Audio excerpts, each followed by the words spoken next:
getting to yes, getting past no. And this topic will be discussed by our resource person, Dr. Kevin Barry Brown, President, Mediation International, Course Director of BIMS, and Ombudsman, United Nations. May I humbly request Dr. Kevin Barry Brown to make his presentation. Thank you, and welcome. Thank you very much for inviting me here today, and for that kind introduction. Yes, we will be talking about two books. Basically, we'll be doing a review of them. Getting to Yes, which I'm hoping you've already seen and you've already read. The other one is, I don't know if you can see that or not, Getting Past No. And they're both written by William Ury. The first one was William Ury and Roger Fisher. And we're going to just talk about them today. I would like it to be interactive. If you would like to join in and ask any questions throughout, feel absolutely free to. I may not see something in the chat, so if the moderator can point out to me a question, that would be good as well. So, as always, it's an honor to be here today amongst this esteemed group of law students and BIMS and everyone else that's interested in mediation. This is a great course, and I'm certain that you will walk away at the end of this with a great deal of knowledge.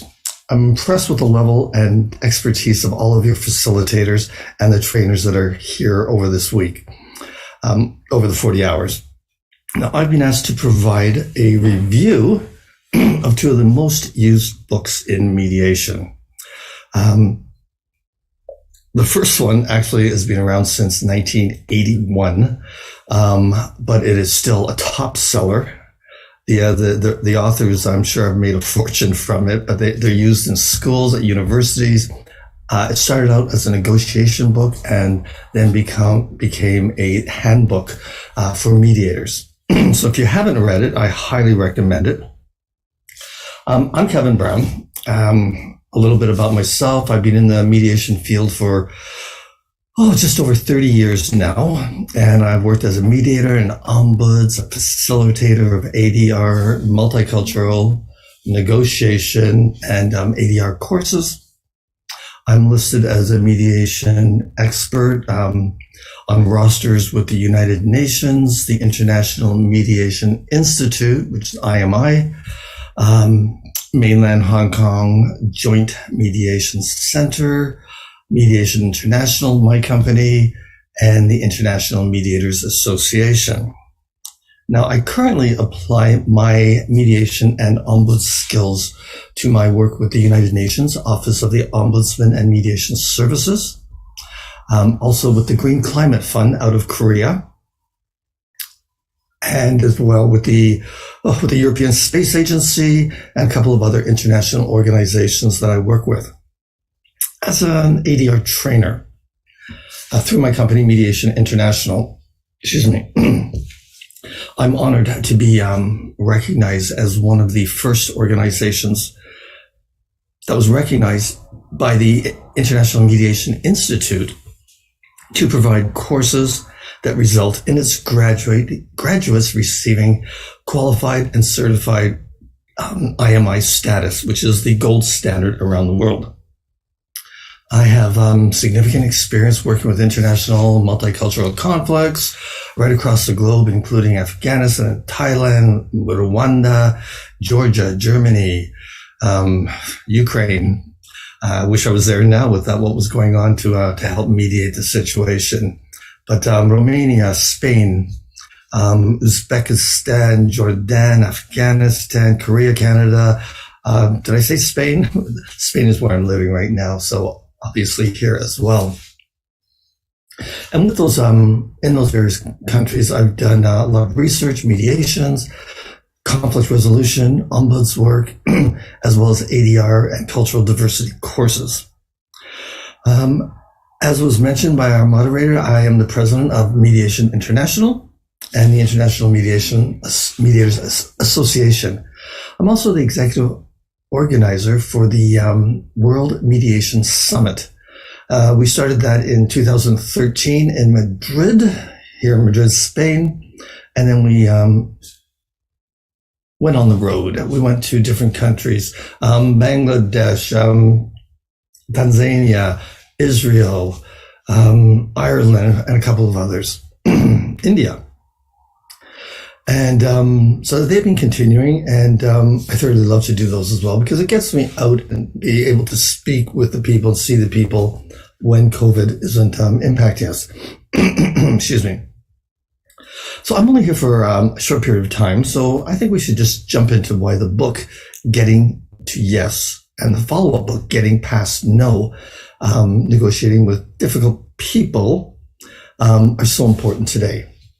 Now, Getting to Yes is it was written by Roger Fisher, and excuse me, as soon as I started talking, I seemed to get something in my throat. Apologies.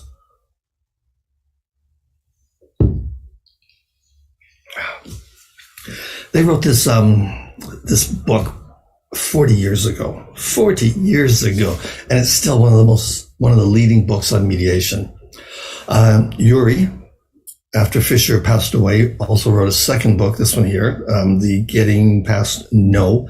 And we'll talk about both of them, mostly Getting to Yes, but we'll touch on Getting Past No near the end of my time with you.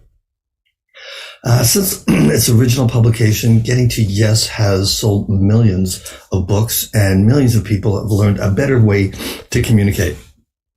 One of the primary business texts in the modern era is this book, and it offers a step-by-step strategies for coming to mutually acceptable resolutions, agreements in every sort of conflict, whether it's a family conflict, commercial, international, you name it. The tools that this book provides are useful. They're useful between husbands and wives, parents and children, not necessarily teenagers, but parents and children and neighbors. The skills that they teach you are absolutely amazing. So I highly recommend it. As I mentioned just a while ago, it was originally intended for negotiators and then became the most valuable book on the market for mediators. And its relevance to your role as a mediator is incredible. It works with negotiators or third parties guiding two or more people through a negotiation process. Getting Past No is Yuri's second book, and as I mentioned, I'll speak about that one shortly.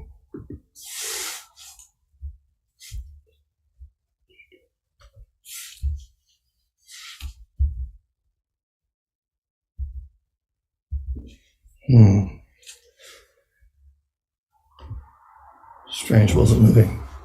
Okay, so Getting to Yes by Fisher and Yuri. They spoke to transformative and facilitated mediation, and they set out the basic 4 strategies in mediation, and you see them there in front of you. Number 1, don't bargain over positions. A position is what the person wants. Separate the people from the problem. When people, and this is very common, when two people are combatants and they're in a conflict, they see the other person as the problem. But by separating that, putting the problem on the table, and it's not having that animosity between the two parties, makes a huge difference in getting to some sort of a resolution. Focus on the interests, not the positions. As I mentioned, the positions are what you want, and the interests are what you need. Your underlying interest. What is driving your desire to win here? A typical example might be somebody that asks their boss for a raise. They say, I want an extra $100 a week, whatever it happens to be. And the boss says, no, they're not going to do it. And then they start to talk about what the interests are, what's underlying the need for that extra money. And those needs might be his spouse is out of work, his teenagers are home for the summer and they have nothing to do. So the boss is then able to start to think, is there something else we can do? I can't give him $100 a week more, but maybe there's somewhere in the organization that his spouse can work, or maybe the teenagers can, mow the lawn or do some work around the place. looking at different options by accessing the person's interests can go a long way. And this is what mediation is all about. Finding those areas where we can help people to move forward and resolve their conflicts, not necessarily in the same way that a judge would do it in a court. A judge will usually say, here's the evidence, here's the preponderance of evidence lies in this area, so this person wins and this person loses. Whereas in mediation, you can look at other things. I'm not suggesting that you have to go outside of the law or break the law, but you can look at things that are outside of the realm of a courtroom and help people to resolve them. So don't bargain over positions. As a mediator, your role is to control the process and not the people. Don't allow the parties to get stuck in their position. Ask them questions to dig down into the conflict to find out their needs and interests. Now, I said ask them questions. There's really two main types of questions: closed-ended questions. What time is it? 8 o'clock. What color was the car? Blue. Closed-ended questions that you can get one word or two word answers, yes, no. Then there's the open-ended questions that help people to really think through what it is that they really want. At the end of this presentation, if you're still here, I will give you the top 8 open-ended questions that I have used. And in my experience, it is almost impossible for the person you're asking the questions to give you simply a yes or no answer. They make people think. I'll give you those at the end, though. Ask the questions, find out what their needs and interests are. That's where you should be focusing, and that's where you want the participants to focus in the mediation. Now, any method of mediation can be fairly judged by 3 criteria. It should produce a wise agreement, if the agreement is possible. It should be efficient, and it should not damage the relationship between the parties. A wise agreement can be defined as one that meets the legitimate interests of each side to the extent possible, resolves conflicting interests fairly, is durable, and takes into consideration the interests of the other person. Arguing over position is really inefficient. I want $100 raise. I don't have that much, but I need 100. I don't have that much. Okay, I'll take 90. I don't have any money. I can't give you any money. Just back and forth. I'm using a very simplistic example. Negotiators, though, tend to lock themselves into their positions. The more they clarify their positions and defend it, the more locked in or committed they become to that. And then, of course, ego gets in the way. And when ego gets in the way, movement is stunted in so many cases. The more that they try to convince the other side of their position, the more difficult it becomes for them to compromise or collaborate. Negotiators start by taking an extreme position in many, many cases and taking small concessions only to keep negotiations going. The same is true for the other side. If you look at a labor dispute, the company is on one side of the table, the union is on the other side of the table. The union says, we want this amount of money, this 20% increase for everybody's salaries. We want 8 weeks holidays every year, and we want this and this and this. And the management looks at them and laughs and says, well, you can't get any of that. So you get 0. We're going to lay people off. So they have their positions. And then they start to work together, hopefully, to find out what their interests are and what it really matters between the people. Again, that's what mediation is all about. Yeah, so being tough and sticking to your positions rarely works. But, on the other hand, being nice is not always the answer either. Pursuing a soft, friendly form of positional bargaining can make a party vulnerable to someone who's playing hardball, who's really pushing their position. If the party's response to a sustained, hard positional bargaining defeats soft positional bargaining, they'll probably lose everything. And while the mediation may close, the resolution will be one-sided and rarely will it be sustainable. There is an alternative, principled negotiation, that can boil down to 4 basic points. People, separating the people from the problem. The participants should see themselves as working side by side, attacking the problem, not each other. And that is the type of work that a mediator does with the parties before they get them to the table. You can't expect people to walk into the table and understand principled negotiations. You want to work with people prior to the mediation so that when they get to the table, they will already be prepared, and 80% of the work is already being done. Focus on the interests. This is what principled negotiations are all about. Focus on the interests and not the positions. And you do that by questions. Question. You ask as many questions. Why? Well, why did that happen? Okay, so tell me why that was. And then why? And by asking more questions, you start to dig down and find out what it is that is really going on and what their underlying interests are. Third part is options. Generate a variety of options, or as many possible options as possible with the parties. Do that before deciding what to do. It's really easy for 2 people to go from here's the problem and here's the solution, so let's talk about the solution. If you do that, the chances of being successful are very limited. You need to spend the time in the mediation working through the options. What are available, what can be done, what may be done. There's a few rules with options, and we'll get into those.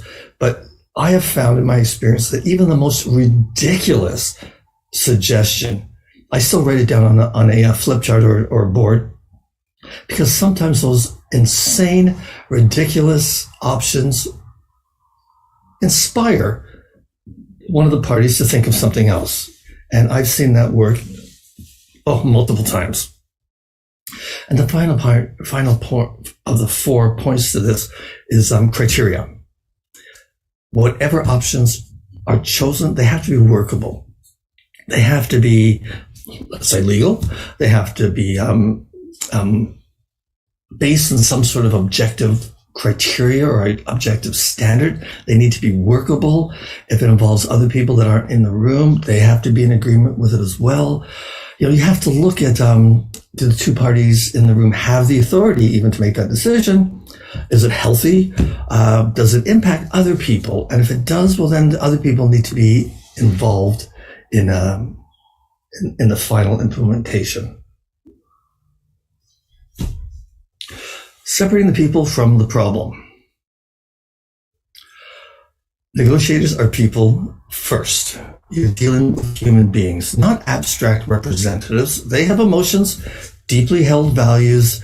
They have different backgrounds, different viewpoints, different cultures.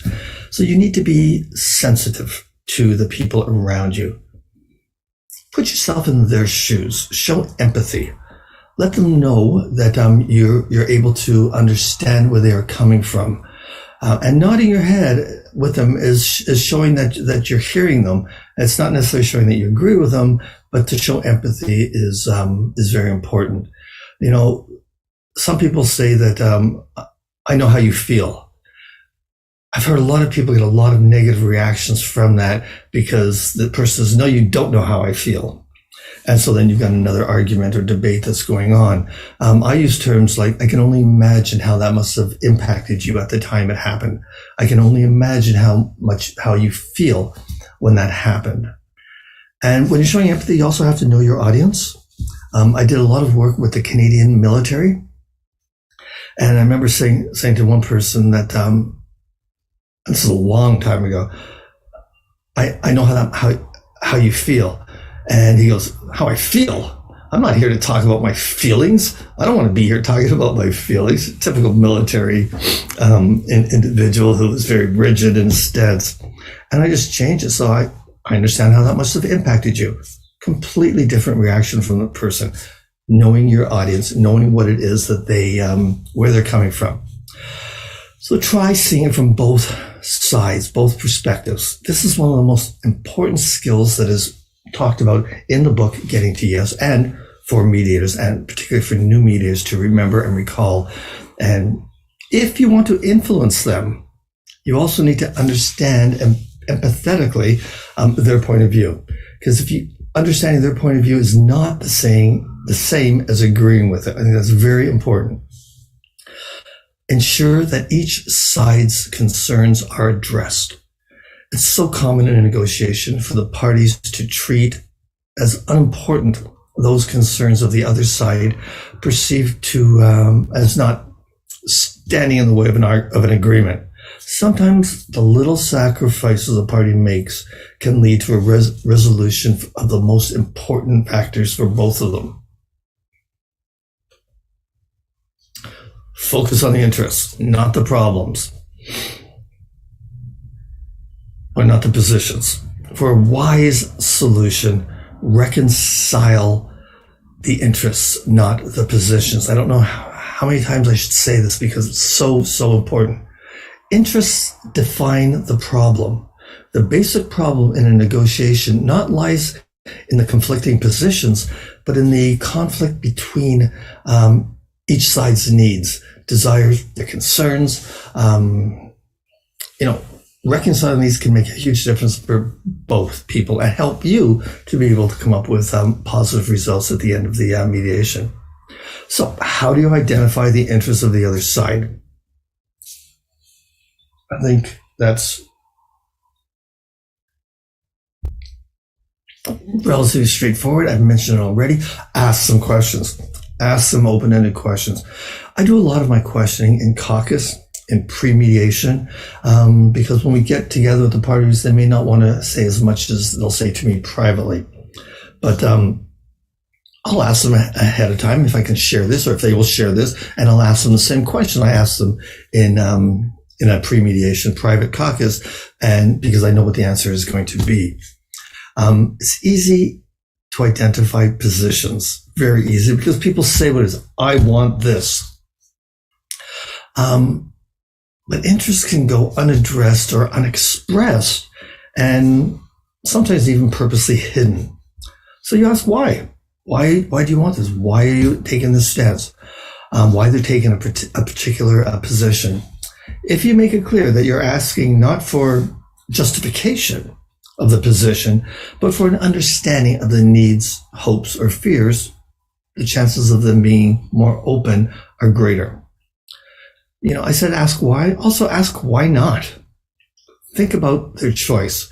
One of the most useful ways to uncover interest is first to identify the basic decision that those on the other side probably see you asking them for. And then ask yourself why they have not made that decision. Great questions for the parties in the conflict. Great questions for the mediator to use. What interests of theirs stand in the way? If the parties are trying to change each other's minds, the starting point is to figure out where their minds are at now. Consider both sides' currently perceived choices. How do you, as a mediator, want to affect those choices? What decisions do you think you are asking them to make? Now anticipate and analyze the potential outcomes, as both sides would probably see them and agreeing or refusing to make the decision that you're asking for. Make a list of their interests. You can put the list of the interests on a board. I've divided the board in two, his interests, her interests, and then circle at the bottom and putting the joint interests. Great way to start a mediation when you're there. You don't have to put them up. You can put them on a note paper in front of you. It's really important to take notes as much as possible, because if when you become busy, you will think that you will remember everything of the mediation, but believe me, mediations and parties will get confused, and the greater your notes, the better the resource that you'll be and the better mediator that you'll be. I take a ton of notes throughout a mediation. I also tell them that the notes are just for me. Nobody else gets to see them. These notes will enable you to improve the quality of their negotiations as new information is shared, and to place interests in some sort of order of importance. Everybody has their own way to look at their interests, what is most important to them, what is least important to them. And sometimes it really helps to be able to categorize them and list them down as to from highest importance to lowest importance, and start beginning. And you can start anywhere. I often start at the bottom, the least important, the easier ones to resolve. If there's some that are very easy to resolve, making some baby steps can really make a big difference. So if you want the parties to build trust with you and to open up, begin by demonstrating that you're listening and you value their input. By taking notes, showing them that you're writing it all down. This speaks loudly. This speaks loudly to people. It shows them that you believe that what they're saying is important. Invent options for mutual gain.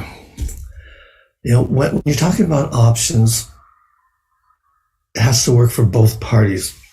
And if it's only an option for one, try to find a way to reframe that option into something that works for both of them. It's expanding the pie before dividing it. Invent solutions that are advantageous to both sides. Their skills at inventing options is one of the probably most important assets a mediator can have. Yet we as mediators need to sift through the many obstacles that inhibit the inventing of an abundance of options as well. There are options that don't work, that work against you. And you can see some of them here that I call them obstacles, or I don't. Yuri called them obstacles. Premature judgment. Nothing is so harmful as inventing options of a critical sense, waiting to pounce on the drawbacks of new ideas. Judgment hinders imagination. As I mentioned, I often use a flip chart to put them all up, or whiteboard or chalkboard, whatever is there in the room. The one rule that I have is at this stage, when they're talking about options, is that there is no judgments. You cannot say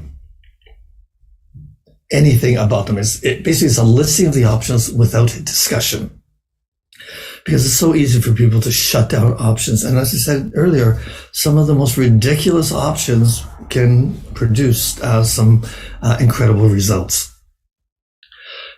When you're doing the options, when you're looking at options, people often see their job as narrowing the gap between the parties, not broadening options available, by looking for the single best answer. And that's why there's no discussion, just throwing the ideas up there. And the larger number of possible answers, the better. You can have them cross them off. As a mediator, you don't decide which ones should be crossed off, it's them, but you can start deleting some as you go along with their permission and such. Sorry, my phone just started to, I should have shut it off earlier, my apologies. So the assumption, associated for single answer, the assumption of a fixed pie.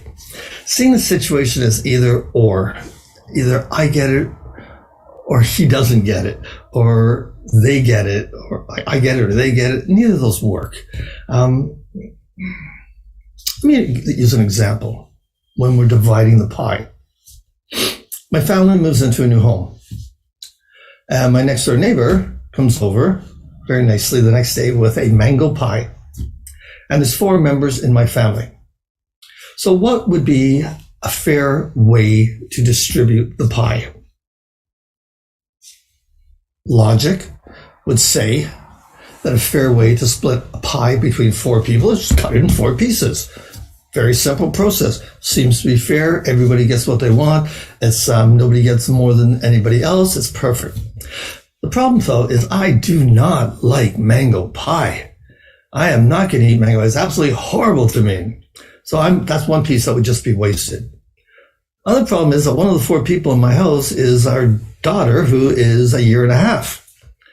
Probably not going to be giving her too much apple pie or mango pie. And the other person living is my mother. She's 93 years old, and she doesn't eat a lot, and certainly a quarter piece would be too much for her. So, we have the options that are up there, and you can make decisions on options. A fair way of splitting a pie seems to be, if there's 4 people, you split it in 4 pieces. But there's other factors that are more important. What are their interests? I prefer ice cream, so I'll have the ice cream, and they can have my piece of pie. There's ways around looking at things once you know all the factors, the underlying factors. And the only way you're going to find those out is by saying, Kevin, do you like mango pie? No, I despise it. What about your baby? Did your baby eat mango pie? Etc. You need to know or ask the questions in order to decide whether the options that parties have come up with are workable. So one of the other problems or obstacles is for the parties to think that solving their problem, the other parties, is their problem. Now, for a negotiator to reach an agreement that meets his own self-interest, he needs or she needs to develop a solution which also appeals to the self-interest of the other side. Otherwise, it's not going to work. If it's one-sided, then it's a win-lose situation. Getting to yes is all about transformative, about collaboration, about what a mediation should be all about. And that's taking into consideration the interests of both parties and having both parties take an interest in the other person's interests. So the solution to these obstacles is to separate the act of inventing options from the act of judging them. Invent first, decide later. Before brainstorming, I always clarify the ground rules. And when I say brainstorming, that's just the options phase, where oftentimes as a mediator, I will stand up at a flipboard and say, okay, let's talk about what the options are. We spent a lot of time talking about the position, or some time talking about positions, a lot of time talking about your interests. We then talked about your mutual interests, and now it's time to talk about your options. Not a solution, but just the options before we get to the agreement at the end. Search for mutual gains. Broaden the options on the table rather than look for a single answer. Get the parties to think outside of the box. Inventing ways of making their decisions easy is the best way to go. Rather than making things difficult for both sides, you want to confront them with a choice that is as painless as possible. Without some option that appeals to them, there's likely to be no agreement at all. 3 points about shared interests are worth remembering. Shared interests lie latent in every negotiation. They may not be immediately obvious, and rarely are they immediately obvious. So you ask the party, what opportunities lie ahead? What opportunities lie ahead for cooperation and mutual benefit? Put the question to them. Let them think of that. You don't have to come up with all the answers, and you shouldn't be. They should be coming up with it. What costs would we bear if negotiations broke off?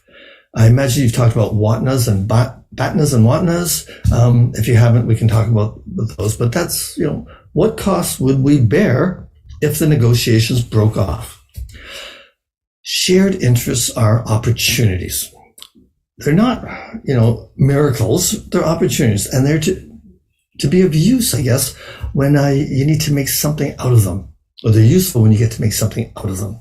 It helps to make a shared interest explicit and to frame this shared interest as a shared goal. When people hear that this is a joint interest, a goal that they're both wishing to have, they're both aiming towards, they get a lot more out of it. And it looks like they see the end of the tunnel, the light at the end of the tunnel, and the possibility of resolution. Stress their shared interests and how they can make their negotiations smoother and more amicable. Dovetailing different interests. Dovetailing is a term, and they use this in Getting to Yes. It's a woodworking term.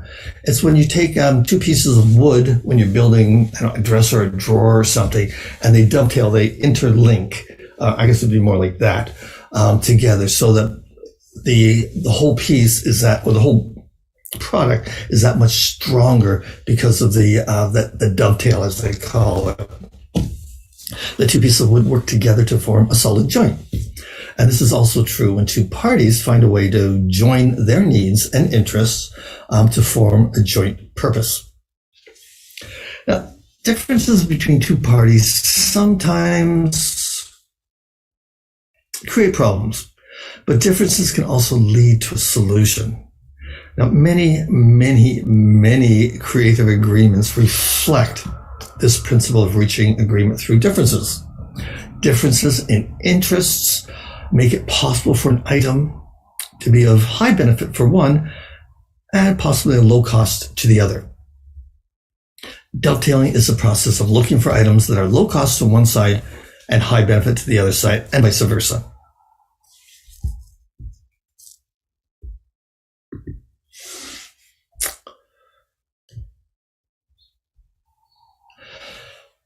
Insist on using objective criteria.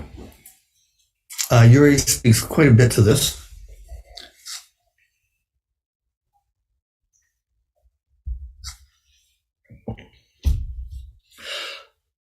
He recommends to get the parties to commit to reaching agreement based on principle, not pressure.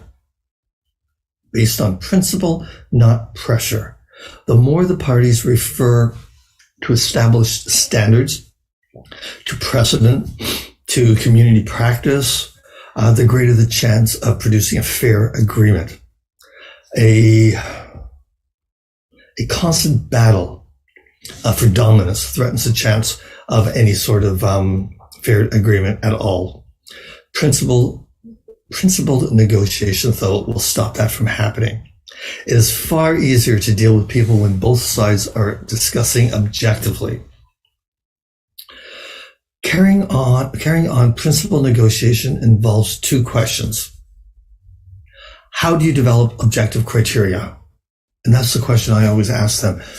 We have a lot in front of us now. How are we going to develop? What is objective criteria to you? And how do you use them in negotiation? Objective criteria needs to be independent of each side's will and also needs to be legitimate and practical.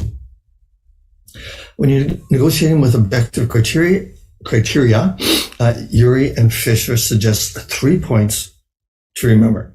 1, frame each issue as a joint search for objective criteria. For example, let's figure out what a fair price would be. That's different from saying, so how much do you want to pay? How much do you think it's worth? How much are you willing to accept? No, let's talk about what a fair price would be. They then start to work together. Something in many cases they haven't done in a very, very long time because they're in conflict with each other. So what objective standard might be most relevant? Now, before the parties even consider possible terms, you may want to have them agree on what the standards are and which standards in particular that need to be applied. You don't have to know what they are. They will know.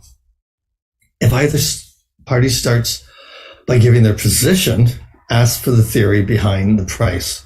It must be $8,000.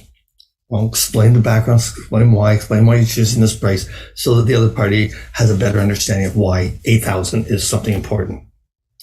Each standard that's proposed becomes a lever, and this lever can be used to open up the negotiation. Other objective criteria can be, as you said, market prices, precedents, anything that will meet the needs of the parties. Second question or point is that reason is to reason and be open to reason as to which standards are most appropriate. And this is something that may require some negotiation between the parties. A principled negotiation is open to reason, persuasion on the merits. A positional bargainer generally is not. Remind the parties that mediation is a principled negotiation.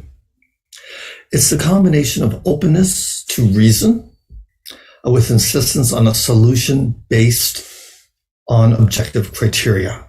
That makes the negotiation process much more persuasive.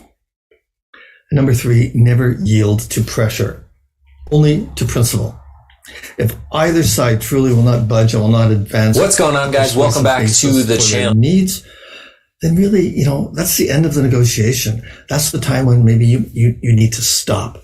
It doesn't have to be the final step, but at least maybe stopping for that day. If somebody was just stuck, they not able to move, absolutely not. Certainly I do caucuses with people, but if I'm not able to help them to be able to move, then maybe that is the time to end the negotiation. If there's no principled basis for accepting it, though, the parties should assess what they might gain by accepting an unjustified position rather than accepting the next best alternative or the benefit, of just walking away. What are the benefits of walking away? That's your BATNA, or it could be your one, too, your worst alternative. Fisher and Urey speak to difficult situations in a mediation, situations that might derail a mediation unless handled appropriately. And that's your job. For example, what if one side has more power than the other side? What are you going to do when somebody has more power than the other person? Now, in those situations, when one side is more powerful, and power can be anything. They may have a higher ranking in the community. They may have more money. They may be considered an elder or a chief in the respected individual. There's lots of reasons. They may be a police officer. Maybe they could be a mayor. They could be a government official. There's lots of ways of having power. They may know something about the other person that the other person doesn't want to share. Lots of reasons that people have more power. And that can be confusing too. There's a variety of ways that people can pretend to have more power. So don't be sidelined by somebody that appears more powerful. Your parties will be able to let you know about any power dynamic. And I always ask them that. So what you have to do is you have to help them, the weaker, I don't like that word, but the less powerful person to develop their BATNA. BATNA, is the best alternative to a negotiated agreement. If I decide to quit today, stop negotiating with this person, what's the best that's going to happen for me? What's the best I can get if I go to court? What's the best situation if I stop negotiating? And the other one is, what's the worst thing that can happen if I stop? Of what benefit is talking about interest options and standards if the other side has a stronger bargaining position? What if the other side is richer or better connected or more powerful? In response to power, I guess the most any method can do is to meet two objectives. First, to provide either party against making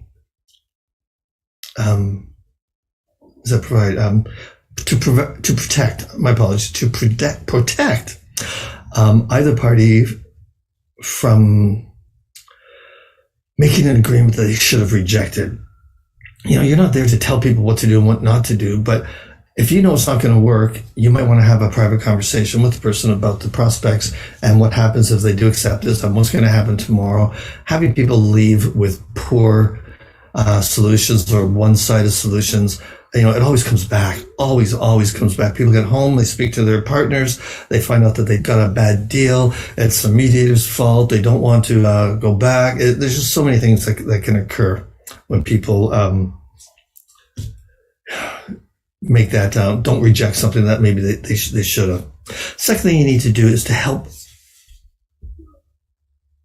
make most of the assets that they do have so that any agreement reached will satisfy both parties' interests as well as possible.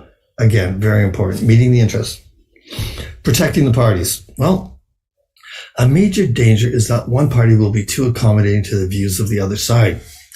The argument, let's all agree and put an end to this, becomes persuasive.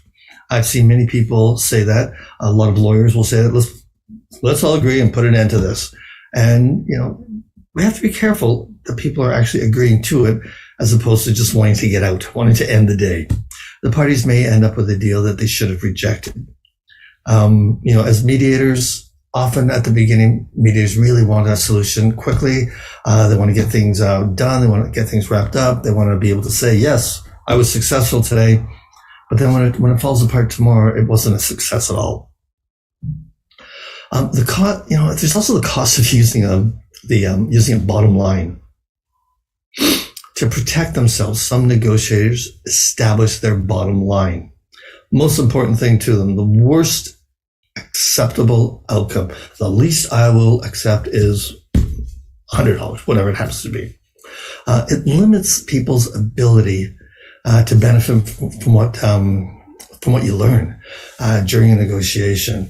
By definition, a bottom line is a position that won't be changed, and people, really get stuck, tied to that position. Therefore, nothing that the other party says could cause you to raise or lower that bottom line. It also inhibits imagination. It reduces the incentive to invent a tailor-made solution which could reconcile differing interests in a way more advantageous to both parties.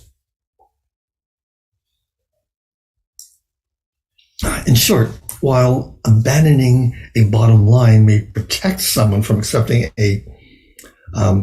adopting a bottom line may protect somebody from accepting something, when they shouldn't accept something. If they maintain that strict adherence to the bottom line, it can hinder the negotiation process. By thinking outside of the box, maybe $100 is the least I'll ever accept for this. Maybe the other person has something else to offer, so that if I did accept $80 plus what they're offering, that mango pie, they may be able to come to an amicable agreement that both parties are happy working with.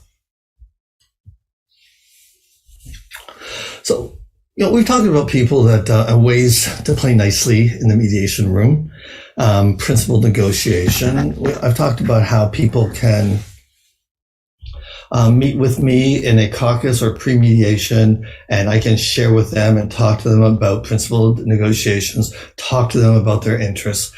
But what happens when on the day they get there and they're just not there? No matter what I've said to them in the past, they're there. Here's my position. I'm not accepting anything less. My lawyer said to me this, et cetera, et cetera, et cetera. So what do you do when that happens? And I'm sad to say it does happen. One day somebody is totally willing to be amicable, collaborative, and then something happens. And 2 days later, when you meet with them again, it's like they're a completely different person. They don't play nicely with the other person. So if they continue to use positional bargaining, you can resort to a second strategy.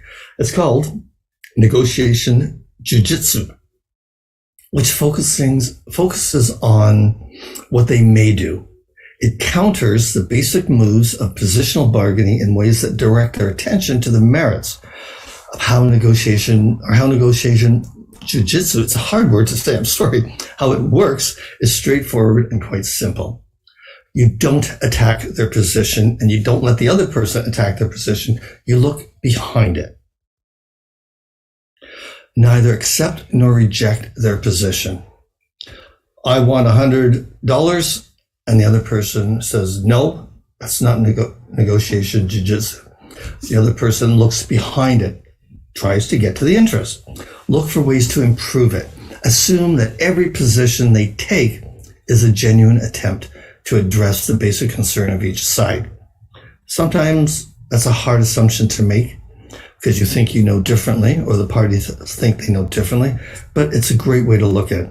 Ask them how they think it addresses the problems at hand. This is not the easiest concept. If you've ever taken jiu-jitsu, you will understand it much clearer.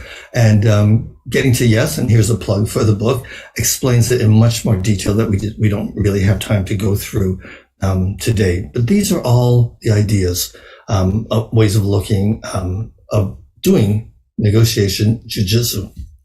I think the more I say it, the easier it's going to get for me. I hope so anyways. So don't defend ideas. Invite criticism and advice. Instead of asking them to accept or reject an idea, ask them what's wrong with it. Examine their negative judgments to find out their underlying interests and to improve your ideas from their point of view. Rework your ideas in light of what you learn from them. Feed that back, what you've learned, to the other party so that both parties are seeing it from a similar perspective. Reframe an attack on a party as an attack on the problem.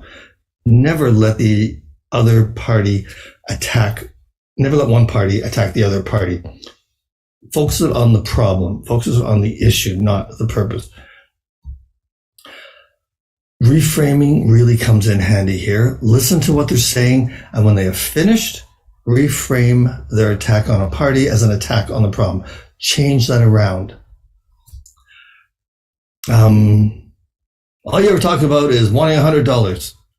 And so as a mediator, I would say, so the issue is talking about the $100 and how important that is to you and how important it is to you. So let's talk about that. I'm not talking about the other person. I'm talking about the problem. And I'm asking them to talk about the problem. Reframing. Ask questions and pause. I can guarantee you that almost everybody is a little bit uncomfortable in a room when there's silence.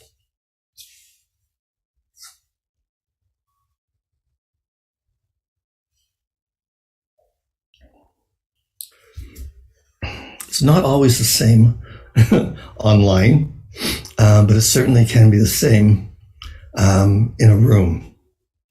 I remember teaching a course a long time ago, and I was using silence. I was talking about silence and how important it was. So I just stopped talking. And I looked around, I looked at people, I looked at their faces, and they all knew I wasn't talking because we were talking about silence.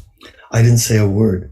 And I've done this probably hundreds of different times, and I have never once broken the silence for in-person training courses.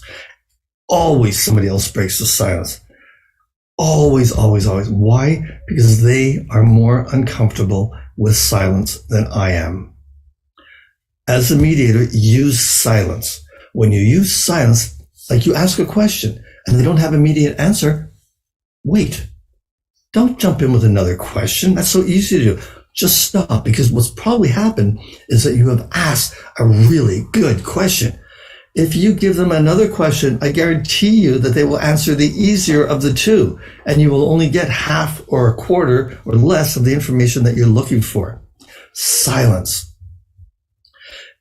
If they make an unreasonable proposal or an attack that you regard as a mediator to be unjustified, the best thing to do sometimes is just to say nothing. Silence creates an uncomfortable situation, especially if they have doubts about the merit of what they just said. I've used silence in that way, and I just sit there and I'm watching the person, and they realize, okay, maybe that was a little harsh. Okay, maybe I should have said something differently. And wow, does that make a big difference when people recognize this by themselves without you having to point it out to them. So what if they use dirty tricks? He calls it, Yuri calls it taming the hard bargainer. So tricky bargaining tactics, dirty tricks, are in effect one-sided proposals about negotiation procedure, about the negotiation game that the parties are going to play. To counter them, you're going to want to engage in principled negotiation about the negotiation process. And this all begins, as I mentioned, in the pre-mediation prior to bringing the people together, so that they also are able to do this, and they don't have to rely on you as a mediator to remind them on a regular basis. So how do you negotiate about the rules of the game? There's at least 3 steps in negotiating the rules of a negotiation game. First of all, recognize the tactic. You'll learn to spot particular ploys that make you and possibly others feel uncomfortable or that indicate deception. You can read that on the other person's face. They probably know the individual that they're mediating with much better than you do. And by being able to recognize it, that gets you one step ahead. Another point is to raise the issue explicitly. Discuss a tactic. Not only makes it less effective, it also may cause the other side to worry about one of the sides to worry about alienating you. Simply raising a question about a tactic may be enough. Naming the elephant in the room. So it looks like you're playing the good guy, bad guy game here. Is that what how we want to do principal negotiations? Puts it on thing. You're seeing what they're doing. You're seeing what's happening. The other party likely is seeing what's happening. So name the elephant in the room. Don't ignore it is the best advice. Question the tactics, legitimacy, and desirability. This, by bringing it up, gives you the opportunity to negotiate about the rules of the game. This negotiation focuses on procedure and how the two sides will negotiate instead of the substance of the negotiation. Now you see in front of that, there's got some common tricky tactics that are there. Phony facts. Anybody that watches the news today is aware of the media and the false information that's on the media and the different news stations that promote one political party versus the other, and they're always slanted towards one and against the other. Scientists will talk about COVID and the need for masks and the need for vaccinations, and other people will read on Facebook that there's no such thing as COVID, or if they get an injection, they will, it's the government injecting microbes into them or GPS systems or whatever it happens to be. So there's a lot of misinformation that is out there, a lot of information that changes, and people will sometimes knowingly make false statements to prove their point. Ambiguous authority. Many times, one of the parties will allow others to believe that they have full authority to compromise when they don't. After they've pressed you as far as you can, and or not you, after they press the other party as far as they can, and they worked out a deal, worked out an agreement, they announce that they have to take it to somebody else for final approval. Examples of that are, if you're doing family mediation, you have the ex-wife and the ex-husband sitting there. They come to an agreement. He says, well, I have to take it to my new wife, my new girlfriend, whatever, my new boyfriend, and talk it over with them now. And, everything that you've worked on is now shot because a new party is being brought into it. I've done that when I used to do family mediation. They would come back, they'd say, everything's great. Come back the next day. No, my girlfriend said I made a mistake and that, we want, the house and the car, et cetera, et cetera, et cetera. It's really helpful to have all the people at the table. I always ask if they have the authority to make it, but sometimes this tactic, dirty trick, or what does he call it? Tricky tactics. Let's say they're going to sleep on it, or that they're going to ask their boss, or they're going to ask their wife, and they'll come up with any changes that they want to suggest tomorrow. I usually just put in there that I will jump in these situations. Says, okay, so basically what we're deciding is that this is just a draft. Both of you will go home and negotiate and determine whether or not you want to stick with this, and then come back and basically start all over again. Or we can come to a resolution today. You can make a phone call, see if you can reach this other person, and let's move from there.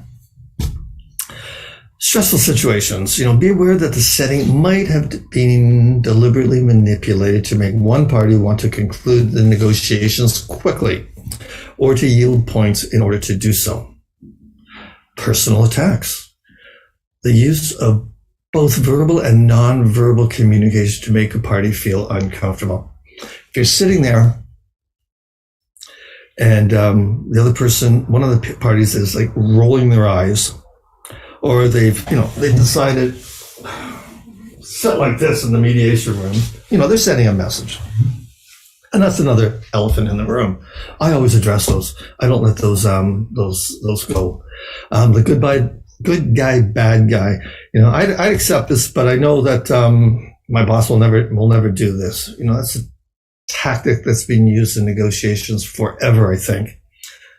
And most people are able to see it. I call them. When I see somebody doing that, I call it. Threats, definitely not.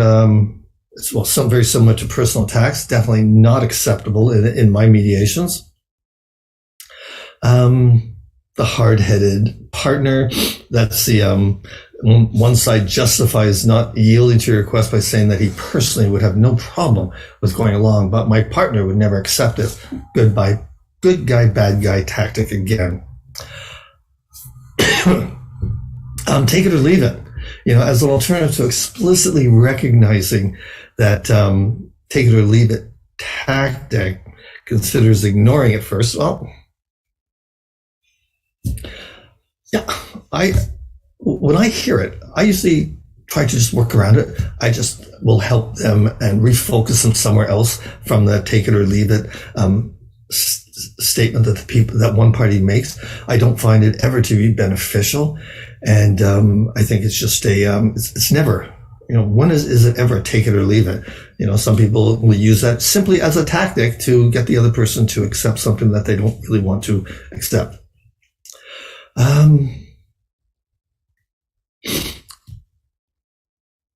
Keeping talking, keeping the conversation moving around that. If no agreement is reached and you look for some face-saving way to get out of the situation, so be it. And you can go that route. But anytime there's been a take it or leave it situation, I never accept an answer. I always talk to the person in caucus before they actually take it or leave it. Don't let any of the parties be a victim. Whatever you do, be prepared to stop dirty bargaining tactics. You can be just as firm as a mediator as they can be, even firmer, because you're the mediator. This is your process, and you handle the process, or you manage the process, not the people. So this is important. It's easier to defend principle than an illegitimate tactic. Absolutely. Don't let any of the parties be a victim. That's when it becomes your job to balance the power. So, in summary, for getting to yes, the four main parts. Oh, shoot, babe. I'm living in Spain, and this is the time of the year where pollen, environmental allergies, a lot of people get. And the problem is that when you have environmental allergies, you sneeze. And this is COVID. And have you sneezed or coughed in front of people in a room or somewhere, even with a mask on, and people hear you during times of COVID? You get some nasty looks from people. Nobody wants to hear somebody coughing, especially on a train or a plane. My Lord. But anyways, so I've been taking this medication, and it does work. Sorry, I digress. Don't bargain over positions. Work on the interests. Ask the questions. Find out what their interests are. Separate the people from the problem. It's not the person that is the problem. The problem is what's on the table, what it is you're negotiating. Interests, not positions. Oftentimes, going back to number one, oftentimes people will bargain on the positions over and over and over again. Don't let that happen. Find out what the interest is and let them bargain as long as they want there. That's where the real movement can happen. And inventing options for mutual gain, really important. Options, brainstorming without discussion, no judgment, just put it all up there and figure out which are important afterwards. As I mentioned earlier, getting to yes was initially designed for negotiators and then became the most valued book on the market for mediators and other negotiators. All of the information in Getting to Yes is relevant to your role as a mediator. a negotiator or just as a third party guiding two people or two or more people through a negotiation process. It's good for you and your neighbors. It's good for you and your spouse and your children and your family. You name it. These are life skills in this book that give you an advantage over any negotiation system that you happen to be in, either personally or professionally. The book describes this method of negotiation that isolates problems, focuses on interests, creates new options, and uses objective criteria to help the two parties reach an agreement. By expanding the pie, mango pie, instead of dividing it, we can assist the parties come up with a creative solution that works for everyone involved, creating that oft sought after mutual collaborative resolution. Now, by utilizing Urey and Fisher's getting to yes, and their proven principled negotiation, step-by-step strategy for coming to mutual acceptable agreements is in every sort of conflict. We are opening up the door to an improved method of negotiation that allows the parties themselves to decide on the ultimate outcome. Remember, this is mediation. You don't get to make the decision. I think you already all know that. The decision making is up to the individuals in the mediation. Are there any questions at this point? Because we're going to move on to getting past no. And I think we'll probably finish less than a half an hour from now. But at this point, are there any questions from anybody? I think if you have the ability to unmute, you can feel free to unmute and just ask.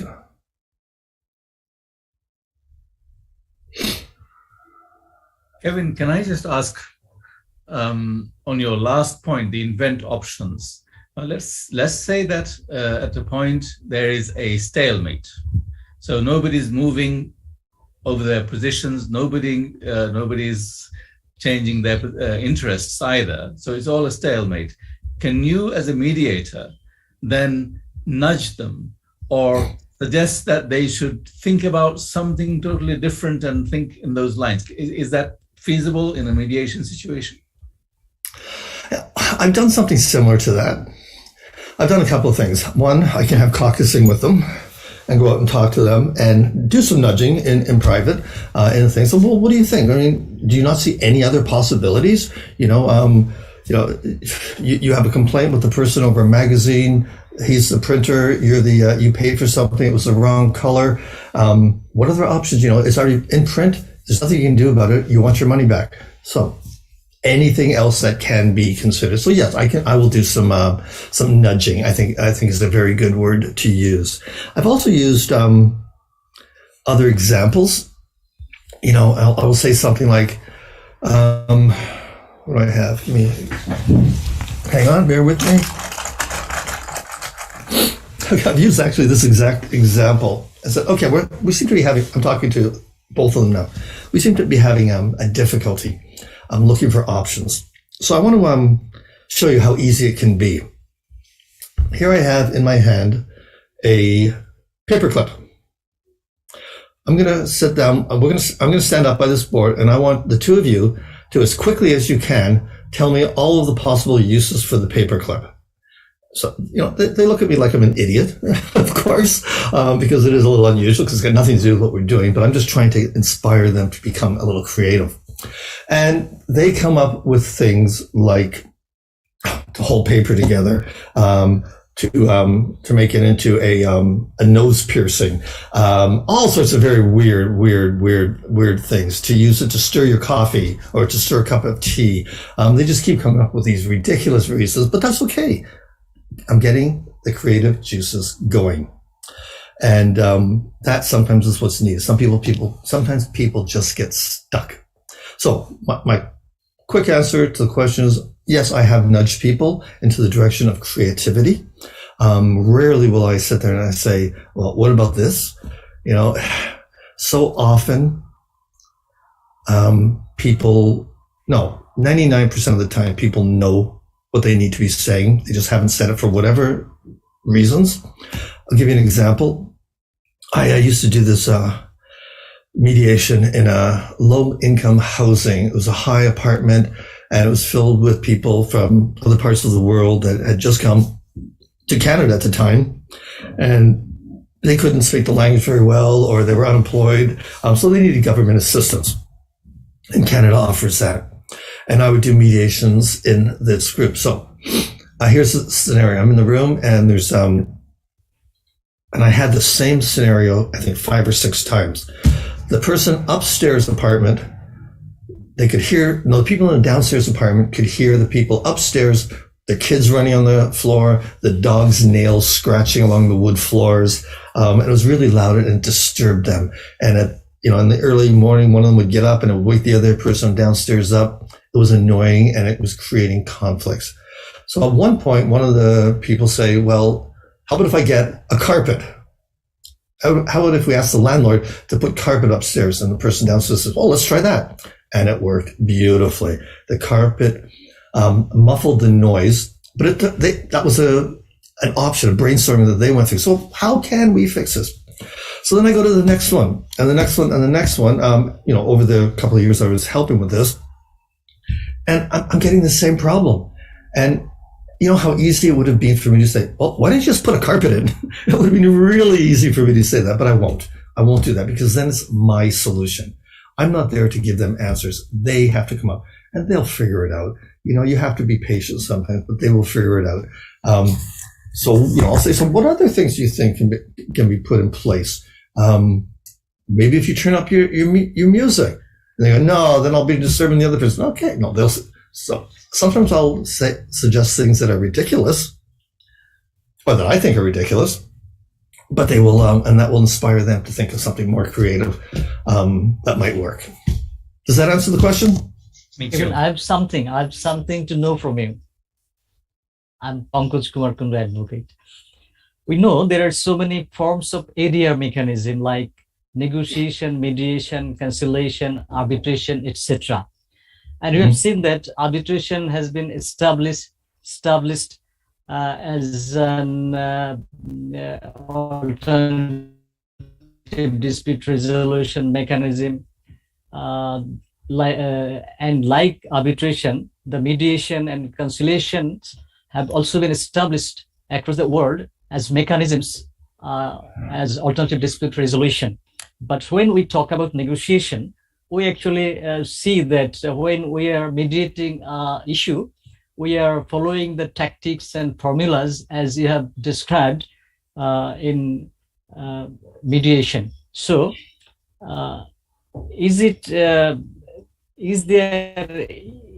possible to establish negotiation as a separate mechanism of alternative dispute resolution, like separate people from problem, focus on interest, not position? But we are using these tactics in mediating various issues and conflicts.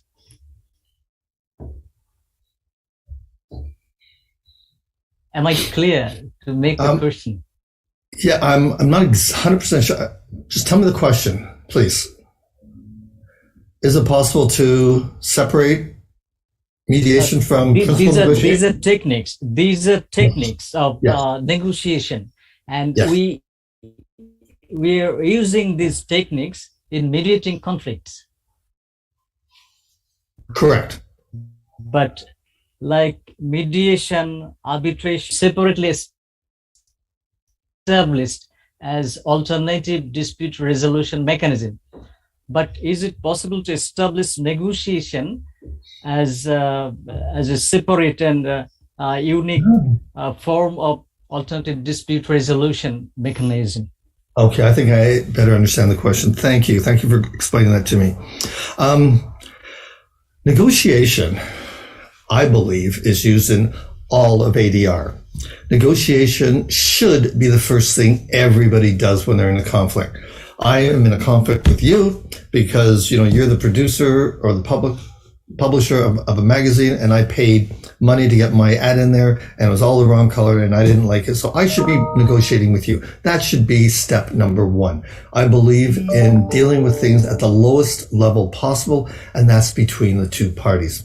And that's negotiation. So I think that happens the vast majority of the time. When that breaks down, that's when people have to resort to other mechanisms. They can escalate it up to the courts, or they can try to resolve it at a lower level, and that would be through mediation, which is voluntary, informal, and the results are non-binding in many cases, unless there's a legal document and lawyers are involved, and it becomes binding. If they go to arbitration, which is more formal, somebody is making that decision for them. It's just like going to a judge. At the end of the day, the judge will weigh, or the arbitrator will weigh the facts and make a decision, and that's it. Whether you like it or not, that's the end. There's one in between, a med-arb, which is when you have a mediator, arbitrator, and they will mediate and help you make the decision, but you agree at the beginning that if the two of you can't make that call yourself, well, then you're giving the power or the authority to the med-arb, mediator, arbitrator, to make that decision for you. Should negotiation be separate from the others? In a way it is, but it's also something that is incorporated into all of them. Negotiation is, we use negotiation, principled negotiation in mediation all the time. So did that answer the question?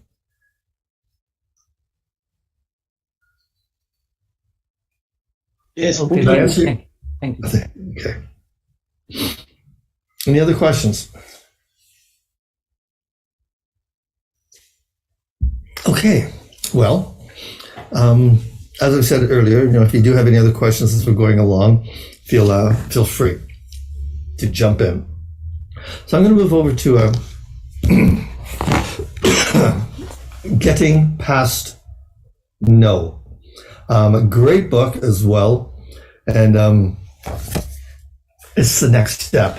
I strongly suggest that you read Getting to Yes first, and then Getting Past No, and then I'll tell you about the newest book that I just bought last week, and I haven't even cracked it. I haven't opened it yet, but we'll talk about that shortly. So Getting Past No is, we all want to get to yes. We all want people to get to yes. But what happens when the other person just says no and they don't want to move? They are adamant. They doggedly no. And for whatever reason, maybe, there could be a dozen reasons why they're saying no, but they're stuck there. So what do you do as a mediator? How can you negotiate successfully with a stubborn boss or an irate customer or a stubborn party or a deceitful party, someone that's not being completely honest? How do you deal with that? In Yuri's second book, Getting Past No, he authored this book and one others I just mentioned on negotiation, and he offers a proven breakthrough strategy for turning adversaries into negotiating partners in the book, Getting Past No, Negotiating with Difficult People. What he preaches or professes is that as a mediator, and also, even forgetting about being a mediator, this book is not just for mediators, for everybody, but as a mediator, stay in control and under pressure, or when under pressure. Diffuse the anger and hostility. Find out what the parties really want. Check those dirty tricks that I mentioned in the Getting to Yes. Call them. Talk about the elephant on the table. Once you label someone saying that you're being rather aggressive right now, you've just insulted the other person. What you said wasn't accepted by the other person. Put it on the table. We're here to negotiate through a process of principled negotiation, and that doesn't involve threats. And 99% of the time, you're right. Okay, I'm sorry, and move on. Sometimes they'll use power to bring the other side back to the table, one of the people back to the table. Mediators can do that. I don't ever suggest or recommend using power against the other person, but you can talk to people in caucus about their batna and their watna about getting back to the table and reaching agreements that satisfy both parties' needs. That's what getting past no is all about. It really is a state-of-the-art book on negotiation for this century. It'll help you deal with tough times, tough people, tough negotiations. You don't have to get mad or get even. Instead, you can get what you want. As a mediator, you can use these strategies to assist the parties negotiate at a higher level. Successful negotiation is all about being tough on the problem and soft on the people. Focus on the problem, not the person. Each chapter is, in the sequel to Getting to Yes, describes an insightful strategy, from my perspective, for turning adversaries into negotiating partners. Learn the tricks for controlling your own emotions and the tactics of gentle persuasion to turn confrontation into cooperation and get what it is you want in a mediation, not what you want to achieve in the mediation, but what you want as a mediator, and that is to get people to work collaboratively together. It's very important to be self-aware. You have buttons. I have buttons. If somebody says something to me that pushes a button, I may react. And you have to learn not to. You have to learn to keep the facial expression neutral. If somebody says something, I've had this happen, they say something in the mediation, but when I had a caucus with them, they told me something completely different. 100% the opposite. It was clear to me that either they lied to me then, or they're lying now, or something drastic has changed in between. And if my facial expression is a telltale to the other person, well then, in essence, I've broken confidentiality. Like I'm saying, what? If I do something like that, the other party is going, okay, something's going on here. And so you have to be able to control, excuse me, your own emotions as well.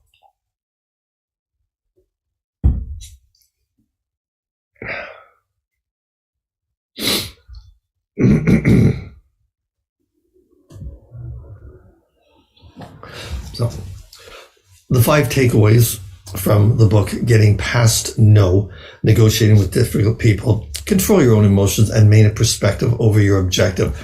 You also have to control the process, which can involve controlling, I don't like that word when it comes to other people, but getting people to respond and not react in the mediation room. Somebody might cry, and you know what? That's okay. These are emotional situations for people that are I've been dealing with this usually for some time now. I've never done a mediation without a box of Kleenex on the table, and people are going to cry. So what do I do in that situation? Do I just ignore it? Do I have a conversation with the other person while this person is crying? No, I will gently slide the Kleenex over to the person. Would you like to take a break? Are you okay? This is clearly something that's very emotional for you at this point in time. Would you like to take a break? Talk about the elephant in the room. That's my strategy. Some people have told me that they would rather we ignore that they're crying and just continue on, but very few people have said that. Don't argue, or don't let them argue. Sorry, it's a typo there. Don't let them argue. Listen and acknowledge both people's sides. Acknowledge their position, but don't stay there. Ask them questions to get to the underlying interests. Ask the open questions, reframe the other person's position so that it's focused on attacking the problem, not the person. Very important. Educate both sides to see what works and what doesn't work and how they can figure out a way forward.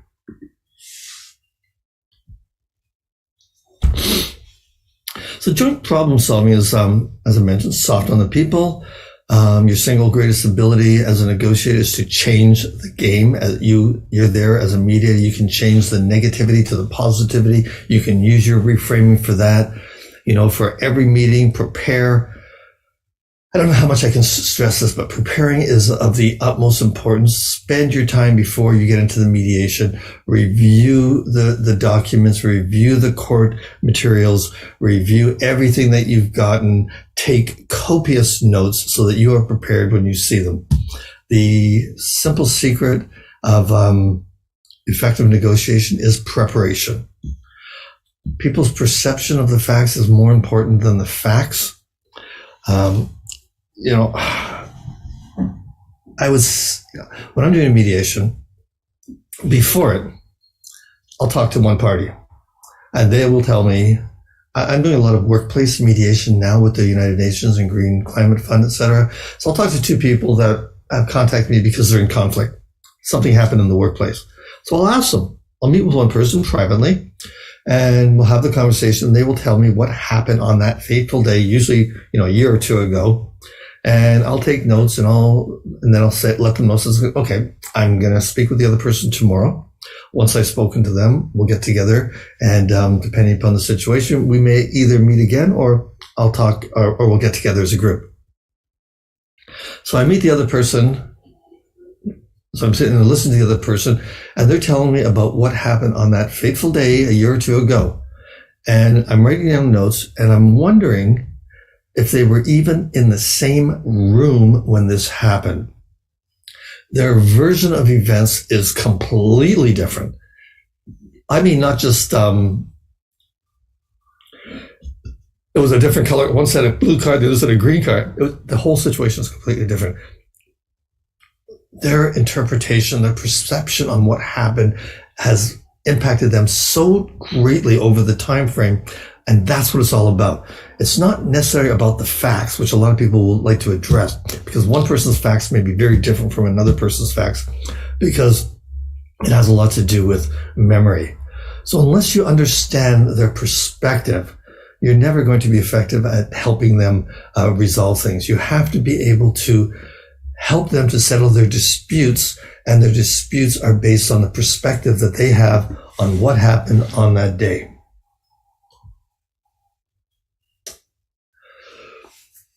Urey came up with 5 barriers to mutual agreement, and these are pretty straightforward there, I think. The natural reaction to lash out or to yell or to react when under stress.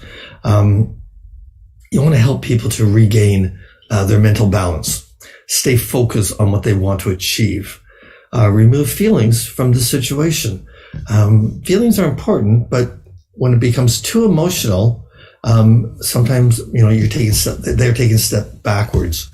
There's an expression of go to the balcony, which means separate yourself from what's happening. Some people say go to the, what's called the hot air balloon. It's when you're standing on the top of a building and you're looking down, not a very tall building, but you're looking down and you're seeing the bigger picture. You're able to see the bigger picture instead of the small focus of when two people are right beside each other. And when you're able to see that bigger picture from the balcony, you're able to get a higher or better perspective. Urey explains that in detail in his book. Second barrier, one side's negative emotions. Absolutely resist as a mediator getting pulled into an argument. And when the other party starts to react and get into an argument, put a stop to it. Whoa, hang on a second here. This is degrading into an argument. It's now person against person. Let's get back to the problem and talk about the situation. Help both sides regain their mental composure. Diffuse negative emotions by doing the opposite of what is expected. Sometimes just by doing, when people expect a reaction from you and they get the opposite, oftentimes it just completely calms the situation down. I had a situation, it was not too long ago. I was working with one of the UN agencies in Bangladesh, as a matter of fact. And I was there to meet a woman from Nigeria. I think it was Nigeria. It was somewhere close to there. And the second she saw me, she almost ran in the other direction into the bathroom and didn't come out for a little bit of time. When she did come out, she says, I don't understand what's going on. And clearly I didn't understand what's going on either. And she said to me, she says, I'm going to be honest with you. I said, thank you, please do. She says, I don't know why they would send an old white man to help me. You have no idea about my culture. You have no idea about my world. There's nothing you can do to help me. She expected me to respond, attack. I don't know exactly what she expected, but my answer to her was, you're right. I don't know about your culture. I don't know about your world in Nigeria. I don't know the situation that you're in, but I'm here. I'm willing to listen. I'm willing to talk to you. And I'm willing to learn about your culture. Well, I worked with her for some time. By doing the exact opposite of what she expected, created a bond between the two of us. I still don't like the fact that she called me old, but I'll have to deal with that. I'll live with that. Where were we? Sorry, sometimes when I'm doing these, I'm reminded of stories that I've been part of, mediations that I've been part of. Most people, when I'm talking to them, they say they like the divergent stories because it gives them something real to think about under the circumstances. And where was that? One side's negative emotions, one side digs into a position. Barrier number 3, when one side digs into a position and tries to get the other to give in. It's hard. That's hard as a mediator because you don't want to reject either of their positions and you don't want to agree with either of their positions because that just gets them to dig in even further. So do the opposite. Accept whatever they say, reframe it as an attempt to deal with the problem. Act like they are partners and are generally interested in solving the problem. Work on the problem, not the people. Look to reframe, look to work to find mutual sides or mutual gains, mutual interests. Barrier 4, one side's dissatisfaction with the proposed agreement. Yeah, the one side might be dissatisfied or unconvinced maybe of the benefits, so don't push them. Do the opposite. It's what's called building a golden bridge between their interests. Help them to save face by making the outcome look like a victory for them. Talk about the benefits for them and the other person, and it's building that bridge so that the two of them can meet in the middle of that golden bridge, as they call it. And the final barrier that Yuri talks about in getting past a no is don't allow either side to resort to threats or coercion. Use power to educate them by showing them that they cannot win by themselves, but only together with you as a mediator.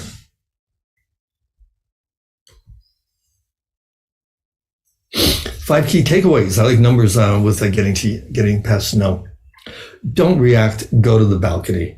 Striking back, and this is what you need to teach the parties as well. This is something that's very important to share with parties. It's good for you to know as a mediator and as a negotiator, but it's also great for your parties to know. Striking back rarely advances the immediate interests and usually damages long-term relationships. When I hear people that, let's say it's families in crisis or co-workers in crisis or companies in crisis that have been working together for a long time and want to work together in the future, and they start calling each other's names and being really nasty to each other, I remind them, well, tell me how you envision working together, after this mediation happens. And that usually stops them in their track and they come to realize that, okay, maybe I'm going too far. I'm angry, but maybe I shouldn't be saying these things. And if you do, any online mediation, it gets to become very difficult then as well, because people will say things online that they would never say in person. So striking back rarely advances it, damages the long-term relationships. And even if they do win the battle, they're going to lose the war. There's a very good chance they'll lose the war. Sometimes we're intimidated and we appease unreasonable people with the illusion that if we give in just this one time, we will get them off of our back and we'll never have to deal with them again. All too often, though, however, such people come back for further concessions because they weren't happy in the long run. A third common reaction is to break off relations with a difficult person or organization. Breaking off is frequently a hasty reaction that comes to regret. They come to regret later on. When you react, you're hooked. And when I say breaking off, I'm just saying, something happens, the person, that's it, I'm gone, and they get up and leave, which is why I always get them to commit at the beginning that never to do that. And before, anytime they want to end or leave, I get them to commit to spending 5 minutes in private with me and not before they walk out the door. Going to the balcony means distancing yourself from your natural impulses and emotions. Make a mental note when you detect a possible trick or subtle attack. Neutralize it by naming it and keeping it in mind as a possibility, not a certainty. Look for additional evidence, remembering that difficult people barely limit themselves to a single tactic. If they're trying one and they're going to be difficult, they're going to try other tactics as well. We live and work in a competitive environment, so expect verbal attacks, but let them know they shouldn't be doing that and put a stop to it. Don't you take them personally. The attack should not be directed to the mediator, but sometimes it is. We have to have broad shoulders, because if it fails, it will be all our fault. Guarantee of that. That will be their perspective. I remember that the people that are accusing are hoping to play on the other's anger, fear, and guilt, and that can make, and to them, that is a way of getting to win. You need only to disconnect the automatic link between emotion and action. Feel the anger, the frustration, or the fear, but don't channel the feelings and impulses into action. Don't react. Is that easy to do? It takes practice. Believe me, it takes practice. Negotiators are more productive when they are broken up the negotiations themselves are more productive when there are breaks or frequent breaks, so that people can go out, get a glass of water, do whatever they have to do for a couple of minutes, and then come back in. Never force or let even them make important decisions on the spot. Go to the balcony and make it to there. And the first thing you need to do in a negotiation is not to control the other party's behavior, but to control the emotions. So get people to take a break, stand away from it, talk to their lawyers, take a walk around the block or the building, clear their head, come back, and then make a decision if they're ready to. Don't argue, step to their side. The mistake, a common one, is in trying to reason with a person who is not receptive. Your words are going to fall on deaf ears and be misconstrued. The secret to disarming someone is surprise.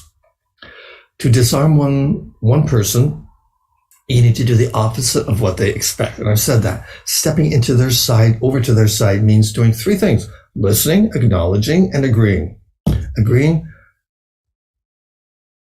Well, let me go. Listening requires patience and self-discipline. If you're not a good listener, you're probably in the wrong profession, because the biggest chunk of your work as a mediator is listening.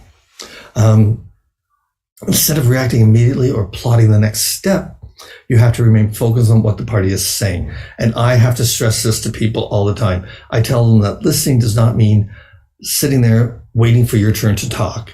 I'm sure we've all seen people that, they're trying to jump in. They're trying to jump in every time, they think if somebody takes a breath, they jump in with theirs. They're not listening. It's called listening with the motor running. So you have to actually be present, be consciously focused on what the person is saying, as do the parties. And this is as well something that I share with people every time I meet with them before. Listening requires patience and self-discipline. Instead of reacting immediately or plotting the next step, as I said, remain focused on what the party is saying. Effective negotiators listen for far more than they speak, probably about 100 times more than they speak. After listening to the parties, the next step really is to acknowledge their point. Every human being, no matter how impossible, has a deep need for recognition. By satisfying that need, you can help create a climate for agreement.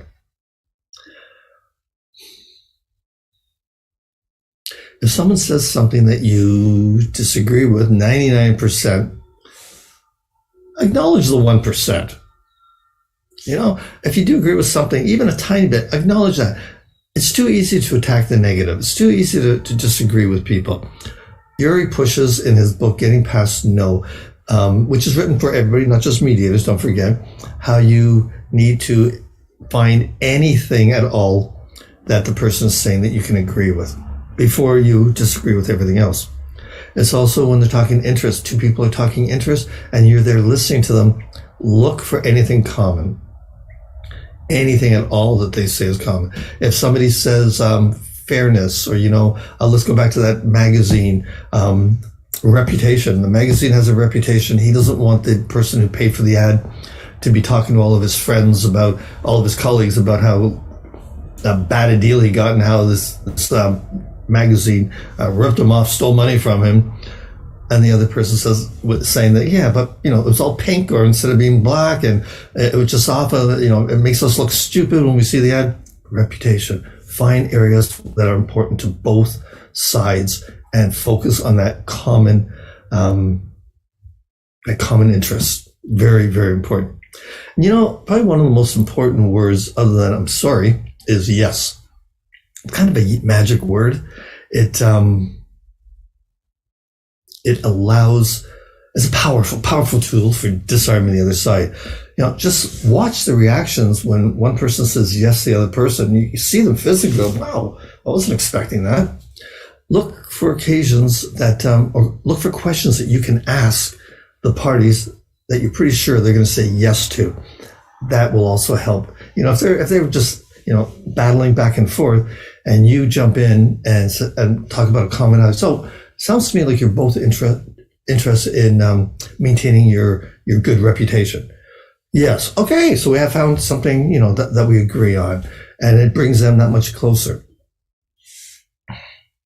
The single most valuable tool in reframing, which is very important, I've mentioned this a number of times in the Getting to Yes, Urey mentions it, and I talk about it all the time, is problem-solving questions. A problem-solving question focuses attention on the interests of each side, the options for satisfying them, and the standards of fairness for resolving differences. So use questions like why not, what if. Ask for the people's advice. If they propose something that sounds unreasonable, the other person rejects it. But instead of allowing that to be rejected, ask a question. You must have good reasons why you think that's a fair solution. I'd like to hear more.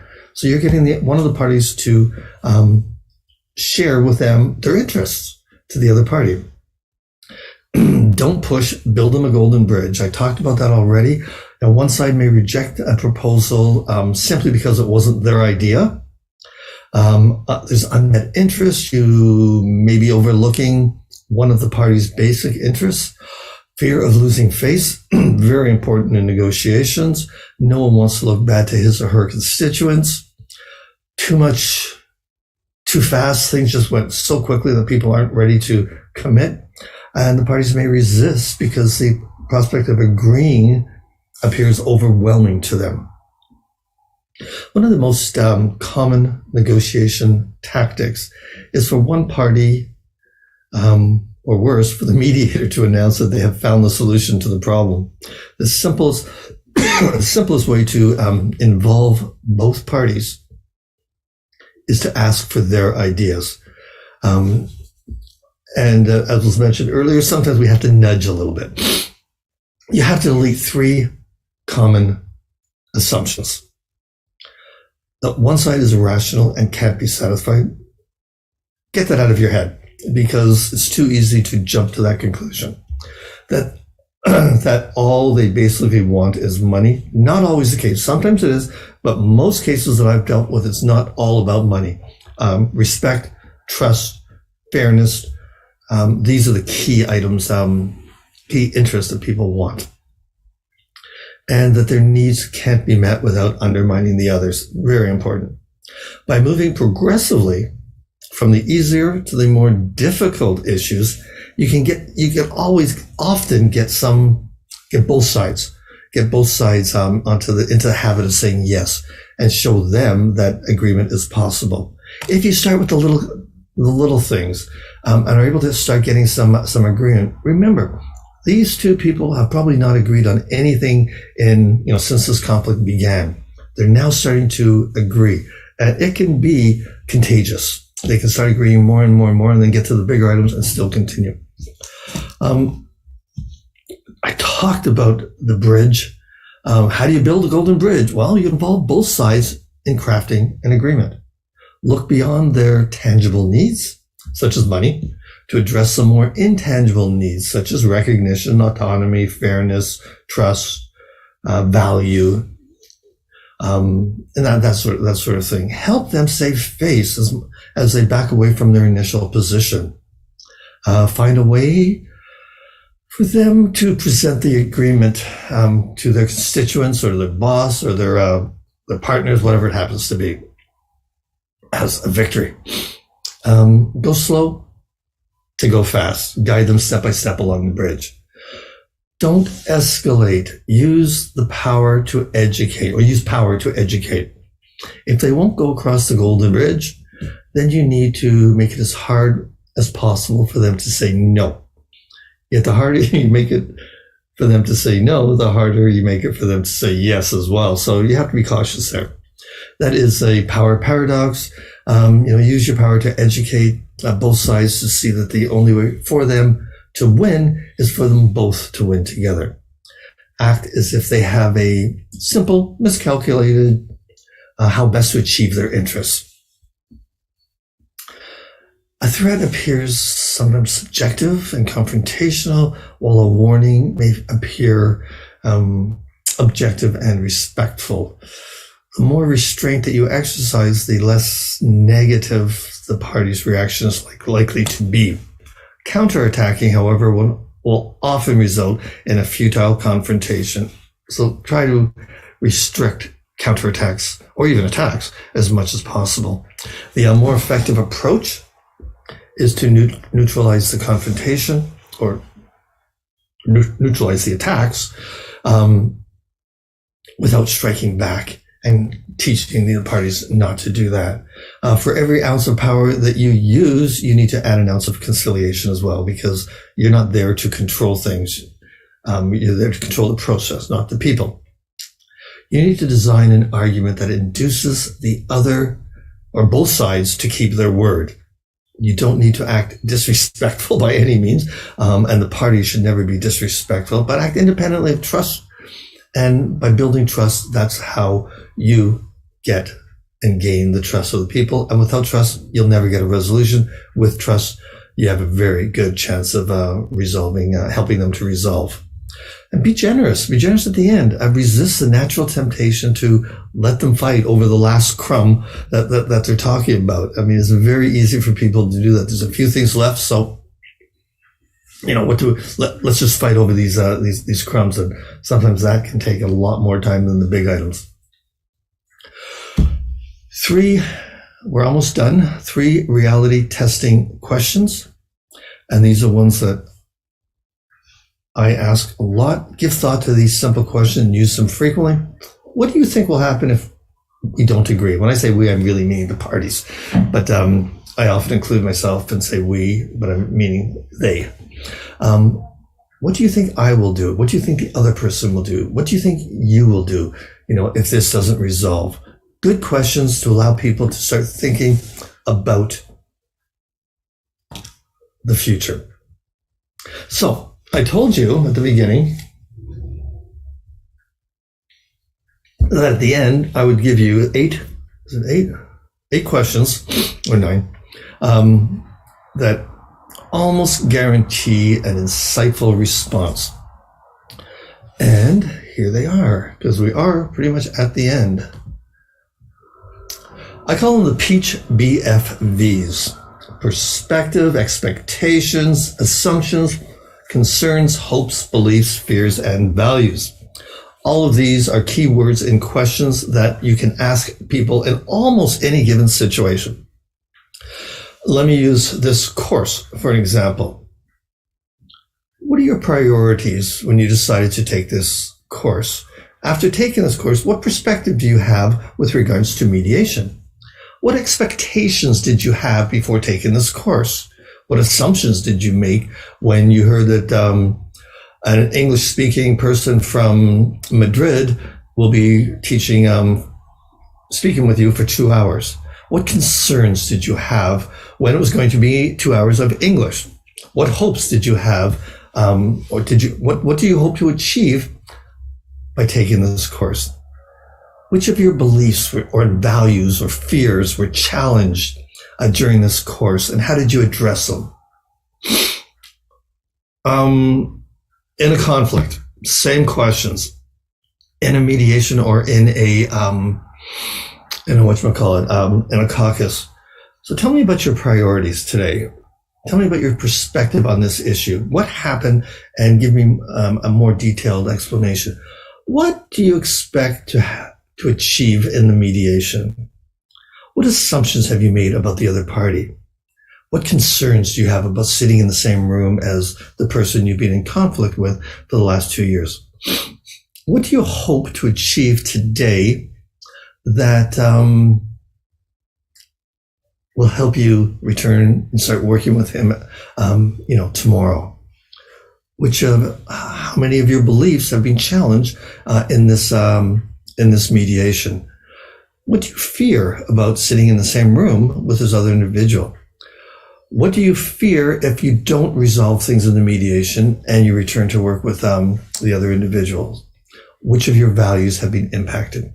So, as you can see, these are all, I call them my cheat sheet. When I first started as a mediator, I had a little piece of paper written on my binder and taped to it with these 8 words. And whenever I got stuck, and I got stuck more often than I probably should have, and you have to realize that you're mediating, and these 2 people are probably paying you. And if you end up sitting there going, you're not going to be comfortable. They're not going to be comfortable. So I came up with some techniques that helped me get through that. One of them was, okay, so we seem to be a little bit stagnating right now. Why don't we take a 5-minute break? Or I would ask them these questions here. These questions were really beneficial. It got through, it helped people, and they started working together. I have a list of books here that you might be interested in reading. You might not. They're all available on Amazon or anywhere else. Deal making, how to win friends and influence people. Basically means how to be a good friend. Emotional intelligence, what that's all about. The opposite, the art of war. And then the last one is the book I mentioned at the beginning. I don't know if you can see that. Getting to Yes with Yourself and Other Worthy Opponents. Full transparency. This is the first time I've opened it. I just purchased it. It was just delivered, I guess this week at some point. But I'm going on a trip next week, so I have something to read on the plane. And I'm looking forward to it because I haven't read anything of Uriam Fry's for years. And that, 4 minutes early, brings us to the end of my presentation. I am available if there's any questions.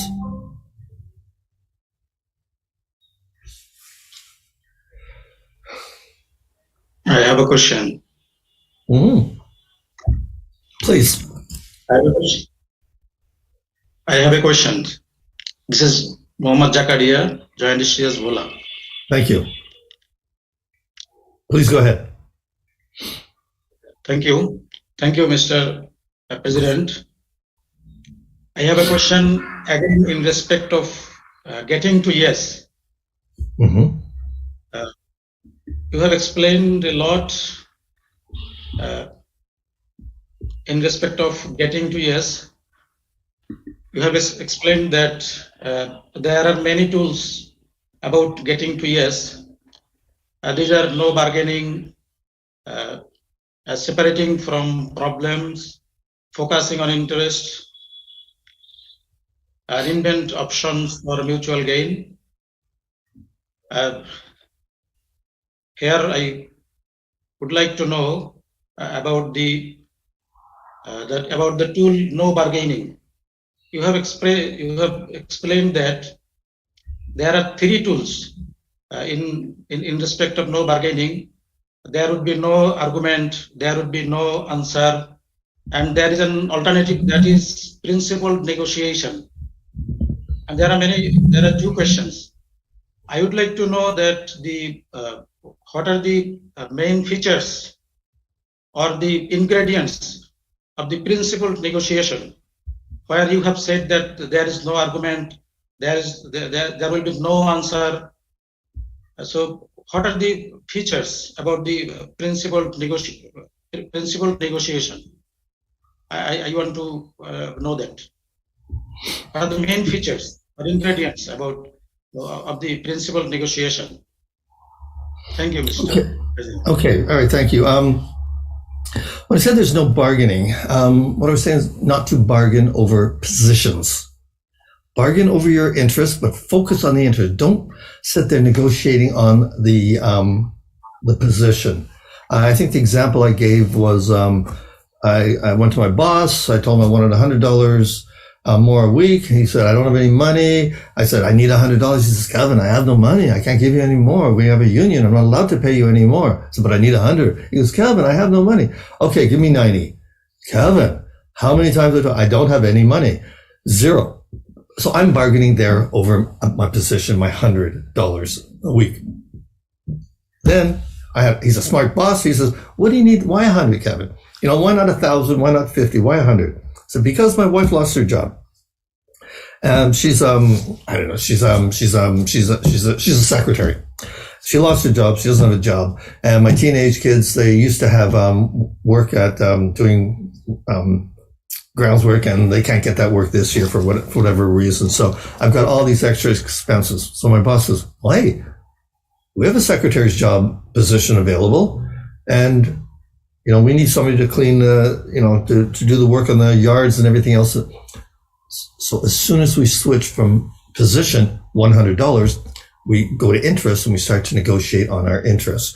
And if my wife gets a job, probably making more than $100 a week, and my kids get a job, we're that much happier. And it's solved all of my interests because we're not bargaining on the position. We're talking about interest. Arguing over or bargaining over positions is not effective. It rarely does it. You need to go to the next level of interest. And that's what principal negotiation is all about. Separating the people from the problem. Looking at the person in a mediation room and directing your attack to him because he did this and he did this. And the mediator's job is to jump in and show, no, we're not fighting each other. Here's the problem. Whatever the problem happens to be, let's talk about that, not the individual. Moving from the people to the problem. Interest, the focus on interest, that's what principal negotiation is all about. Options, generating options. It's really, there's 4 steps. First, you have to identify what the position is. Number 1, And then through asking questions, you go to step 2, which is identifying the needs and the interests. Once all of the needs and interests have come out, you then go to step 3, which is options.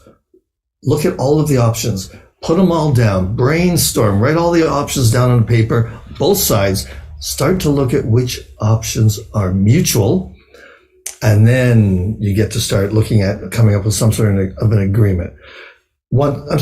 Then you look at criteria, and once everything looks good and it's legal and it's healthy and well-being and the company approves it, that's when you start looking at agreements. So instead of going from problem to solution, which rarely works because so many things get left out, the principal negotiation process is going from problem to interests to options to resolution. I hope that helped.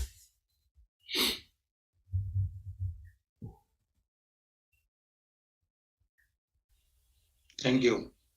You're welcome.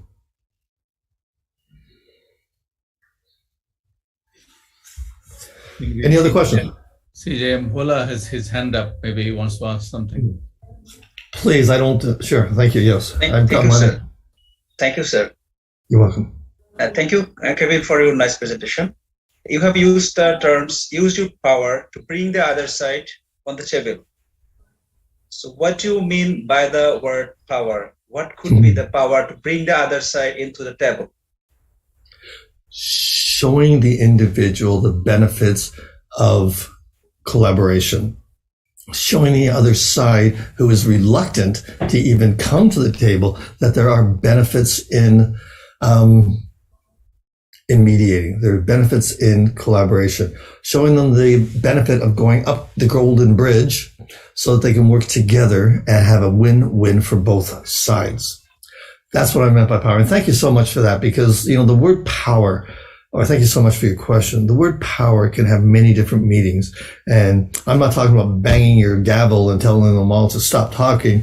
I'm talking about you as a mediator, as a neutral person, has the ability or the power to share with them the benefits of collaborative negotiation, the benefits of principled negotiation. I mentioned earlier that 80% of the work I do is in pre-mediation, getting them to the table. That's when I'm focused there, showing them, because most people say, well, why don't we, I'm just going to go to court. So you can do that. Sure, go ahead. What's going to happen? And we talk about a judge makes a decision. What if it's not in your favor? And you know what everybody says? Nope, I'll win for sure. That's your choice. Nobody knows they're going to win for sure, though. And we all know that. What about your relationship with this other person? What about the way you working with this person after you fight them in court? What about your reputation? What about the fairness? All of the different things that are relevant, valid reasons for people to go to a mediation. And that's where you're using your power. You're the expert on it, and you have the ability to influence people. That's probably the best word, how to influence people. To come, sorry, I'm hearing something. How you can influence people to come to the table. That's the power that you have. Does that answer your question? Excuse me, can I say hello? Just one second. I was answering another question. I just want to make sure that the other person, if I answered the question fully. Have I? Excuse me. I think this power is, I'm Mrs. Salima Suman Khusru. I think this power is convincing capacity of the mediator to me. Isn't it a convincing capacity, this power? Convincing capacity or influence, yes, for getting people to come to the table. As a mediator, the bulk of any influencing that I do, or pushing or nudging, is to get people to go to the table, to get people to see the value, to get people to see why it's better to go to mediation than it is to go to court. In many countries, they have pseudo mandatory for anything that's going to court. Italy started it. Anything that's going to court in Italy, people have to, or if it's suitable, the judge says, no, you need to sit down with the mediator for an hour and listen to the meter and pay whatever money it is and decide. And then it's that mediator's job to influence the person towards mediation, to tell them the benefits, because they might not know it. They may have heard some other stories from other people or from their lawyers or from whomever. And it's the job of the mediator in that room to convince the person that mediation is the best route to go by showing him the benefits of principal negotiations and collaboration. Does that respond adequately to your question? Thank you. I'm satisfied. Wonderful. I have a question. Please. Assalamu alaikum. I am Muhammad Saiful Islam, Judicial Magistrate. Hello. My question is that in your second part, getting past no, you referred that listen and acknowledge both side position. As a mediator, if I acknowledge both side position, then to solve the problem, we have to think about the both side position. Sometimes the both side position is not same. As a mediator, we have to make the position differently. So how we can consider equal position both side? Okay. I want to clarify some of the language and its interests, which is what we're talking about, because that's what in a mediation we work on, not positions. I want to say again. You have to say, you said listen and acknowledge both side position of the parties. If we consider both side position same, then as a mediator, if we go to solve the problem, then some position, some parties' position is not equal. So how we can solve the problem if both side position we think equal? Get it?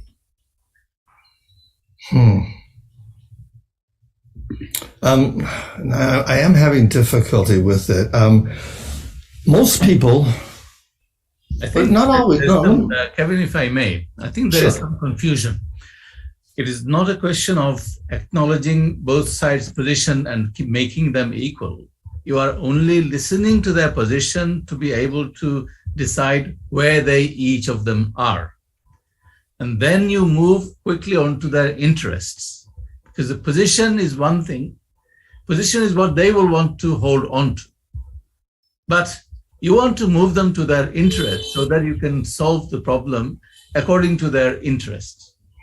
That is, I think, more important than acknowledging and sticking to their position. You're not to stick to that. You're only just saying, yes, I understand. I get your point. I know where you are. That is your position. And the other side, yes, I know where you are. This is your position. It's not to say that they are equal position. They will obviously be in different positions, unequal positions.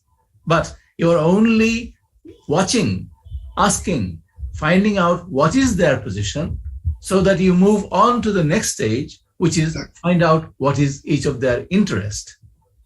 The interest is more important because this is where the solution lies. Exactly. Kevin, I don't know whether I've been able to explain. Perfectly. Thank You you. explained that perfectly. Thank you. That is.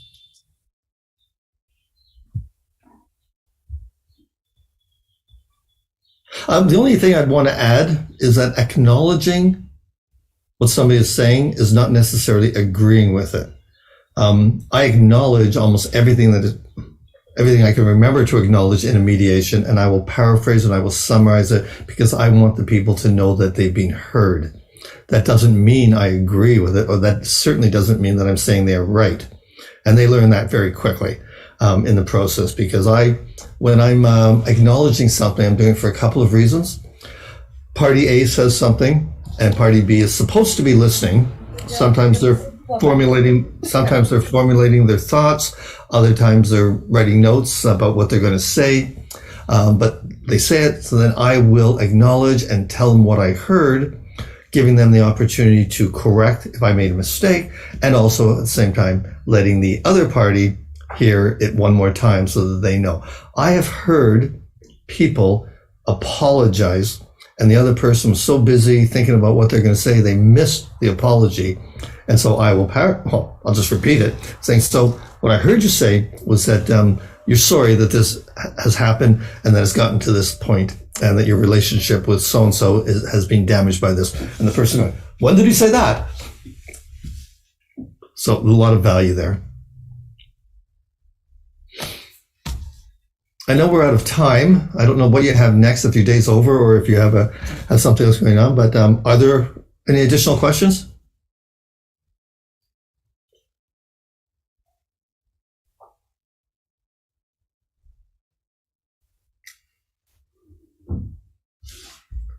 I see somebody in the chat. Is that an old one or is that, oh no, you're very welcome. Yes, we note that Spain has made you grow a beard.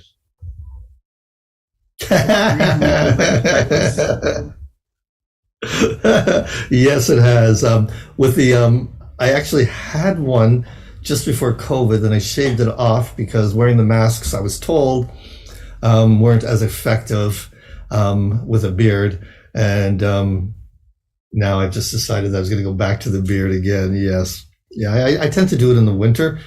I'm from Canada, okay? And it's cold in the winter, you know. I was there at Christmas over December for about a month, and it was about minus 18 degrees Celsius, cold. And we got about that much snow. So it was, this keeps the face a little bit warmer. That's my story. So yeah, from November to, I guess, February, March, I generally have a beard, or used to anyways. But hey, it's a beard. Well, thank you. Thank you, everybody, for thank you, Dr. Kevin Berry Brown, for your excellent presentation on getting to yes, getting past no. You have categorically discussed various aspects of mediation, particularly on getting to yes. You discussed focusing on problem, not position, separating people from problems, inventing options for mutual gain, insisting on using objective criteria, what to do when one side is more powerful, what to do when parties want to play, using negotiation, jiu-jitsu, taming the hard barrier. And on getting to pass and getting past no, you discussed 5 barriers to mutual agreements, 5 key takeaways, 3 reality testing questions. We have been enlightened and benefited a lot from your illuminating discussions. We are now going to close our today's session with kind permission of our Honorable Chief Trainer. We end here and see all of you tomorrow at 9:30 a.m. Bangladesh time. Till then, stay safe and sound. Thank you very much. Thank you, sir. Bye, all. You're very welcome. Thank you all. Assalamu alaikum, sir. Walaikum salam. Assalamu alaikum, sir. Walaikum salam. Recording